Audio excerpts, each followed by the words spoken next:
राधे राधे प्रिय भक्तों, हमारे YouTube चैनल में आप सभी का हार्दिक स्वागत है।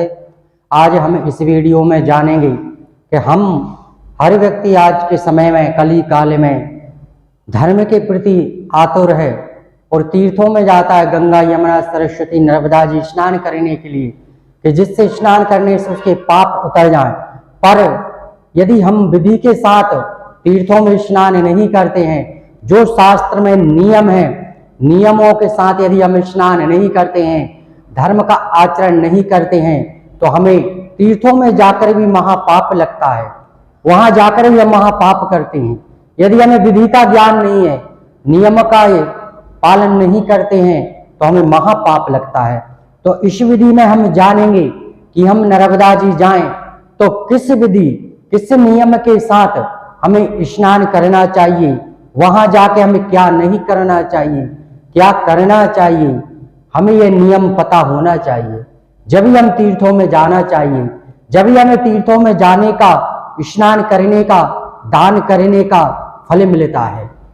सर्वप्रथम है, यदि हम नर्मदा जी, गंगा जी स्नान करने जाएं तो सर्वप्रथम हमें नर्मदा जी में जाकर कभी दतौन कुल्ला नहीं करना चाहिए।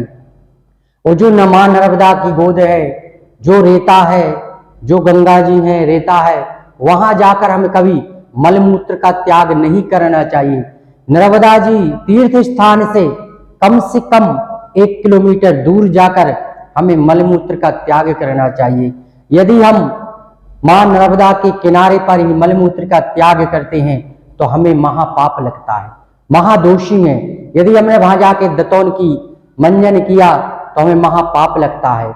यदि हमने तीर्थों में जाकर, गंगा जी नर्मदा जी में जाकर साबुन लगाकर और शैम्पू लगाकर स्नान किया तो हमें महापाप लगता है।